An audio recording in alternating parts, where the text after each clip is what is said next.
This is the story of the Dyatlov Pass Incident. In the northern part of the Ural Mountains in Russia, there is a remote pass at an elevation of 700 meters. The pass is a gateway to the North Ural River and has become infamous for what happened here more than 6 decades ago.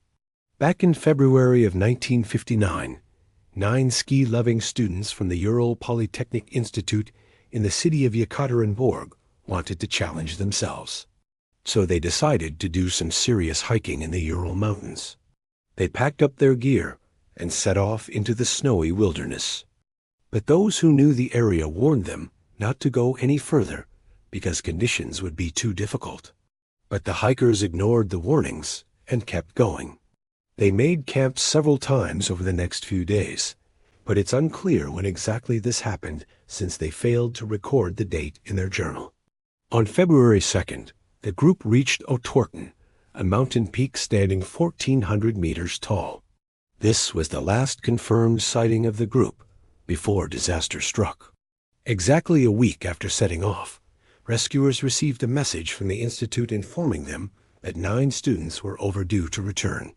Since they hadn't returned home on their scheduled day off, an official search and rescue effort was organized, but the first team didn't find anything.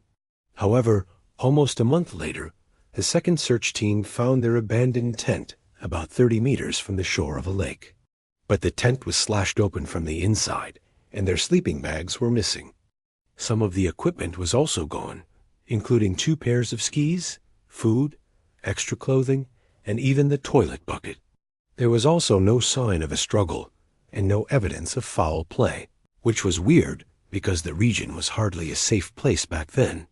People disappeared all the time, usually at the hands of thieves or the military. But if this wasn't a robbery, why did the hikers leave their stuff behind? And where were they? The investigation team continued looking for answers, and they soon found the rest of the group just southeast of the tent. They discovered 8 bodies sprawled across the snow. Most of the bodies were only wearing socks and underwear, suggesting that they tried to flee the tent in terror. One person was lying face down in the snow, fully clothed except for their boots. Their arms were spread wide, and their legs were bent at awkward angles. It looked like each of the hikers had died in a different way and in different places. A man and a woman were found holding hands, but the woman was missing her eye and tongue. Another woman had a skull fracture and the same injuries to her ribs as one of the men. The remaining 4 victims were found huddled together near the slope. 2 of them had fractured skulls, and 1 had broken ribs. Rescuers also found strange markings on the hikers' clothing, which turned out to be radiation. The strangest discovery came when they examined the footprints in the snow. The tracks indicated that the group fled in a panic and headed downhill towards the nearest river. Yet they showed no signs of struggling with anyone else. There were no animal tracks or any other obvious signs of what could have caused such panic. The first conclusion that came to mind was an avalanche. That could explain why the tent was empty, why their clothes were abandoned, and why their bodies were scattered around. However, the area had been hit by avalanches before without causing such damage. And furthermore, a witness reported seeing the group just 5 days before the supposed avalanche. Plus, the tent was found intact. If an avalanche had hit it, it would have been ripped to shreds. So the authorities changed their story and said the hikers died from a sudden snow collapse. However, scientists calculated that the snow on the mountain wouldn't have collapsed unless it was laden with ice, which it wasn't. And so, despite all the evidence, no one could say for sure how the Dyatlov Pass hikers died. The Soviet government even sent a team to investigate. But when the team reached the mountain, the weather was fine and sunny, so they couldn't conduct experiments in those conditions. Not to mention, they weren't given permission to take samples of the hikers' bodies.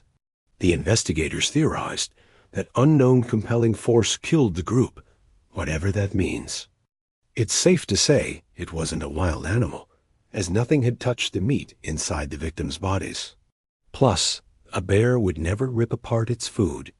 Some people believe the group stumbled upon secret military testing, maybe even a nuclear test, and the radiation killed them. But the radiation levels on the victims were extremely low, meaning they couldn't have died from exposure. Moreover, the nearby military base denied testing anything, and no one ever found any evidence of weapons or explosions. Others blamed infrasound, a low-frequency sound wave invisible to the human eye. Infrasound can cause uneasiness and panic, but it's never fatal unless it triggers an avalanche. And we already know that wasn't a case here. Yet another theory attributes the tragedy to paranormal or extraterrestrial encounters. They say that ghosts haunt the Dyatlov Pass, and that these ghosts lured the hikers away from their camp. Considering the surrounding area is sacred to the local Mansi people, this isn't so far-fetched. There are also stories about a mysterious orange light seen over the mountains that night, which could have been a UFO. But there's no proof of this, just like there's no proof of anything else. More than 60 years later, the Dyatlov Pass remains one of the world's most terrifying unsolved mysteries. The thing is, it's hard to imagine how a group of experienced hikers could be driven into the freezing wilderness half-dressed. These were trained and prepared people, yet something scared them enough to abandon their possessions and flee. What kind of monster would cause such fear? Was it a creature of flesh and blood, or something beyond our understanding? It's hard to comprehend the horrors of the Dyatlov Pass incident, because none of the theories account for all the evidence. We know the group perished during the night. At some point, they must have panicked and fled their tent. We also know that they froze to death. Their bodies were mutilated, some beyond recognition, and we know that they were exposed to radiation. If it was a man-made threat, why hasn't anyone owned up to it? Why would a nuclear test in the middle of nowhere be kept a secret? And if it was an animal, why was it hostile, yet somehow scared of the hikers? It's not like people haven't tried to solve this mystery. Over the years, more than 24 expeditions have visited the Dyatlov Pass. But the more expeditions went there, the more questions arose. First, they said a snowslide killed the group, but that doesn't explain why their bodies were mutilated. Then they said it was an avalanche, but that wouldn't explain the radiation. Finally, they settled on unknown compelling force, whatever that is supposed to mean. These people risked their lives every day just to reach the haunted summit. They climbed through blizzards, fought off frostbite, and endured unimaginable cold. But what finally broke them was neither of these elements. They were determined, persistent, and full of energy, yet something frightened them to death. Something drove them to cut their way out of their tent, strip off their warm clothes, and flee into the blizzard. Radiation was found on their bodies, but it wasn't enough to kill them. Exposure would have taken weeks, months even. And besides, if it was radioactive contamination, why would the surrounding area be safe? What creature inflicts such selective radiation? What force tears a human body apart, but only takes the eyes and tongue from one victim? Sure, the injuries could have been caused by animals, but how did they get inside the tent? They ripped apart their sleeping bags from the inside, as evidenced by the deep gashes. Even the most terrifying predators wouldn't behave like that. They would feast on the easiest prey first, but the Dyatlov Pass hikers weren't the easiest prey. They were strong and experienced. They knew how to survive in the wilderness, and they were well equipped. They might have been scared, but they were far from defenseless. And if a crazed animal could terrify them, then it must have been something truly monstrous. Perhaps it was an ancient beast awakened from its icy slumber, something that lived beneath the snow all these years. Maybe it sensed the hikers and used their presence to escape. Maybe it attacked them because it hadn't seen human beings in centuries and thought they were prey. But that still leaves us with one question. What kind of creature lives beneath the snow?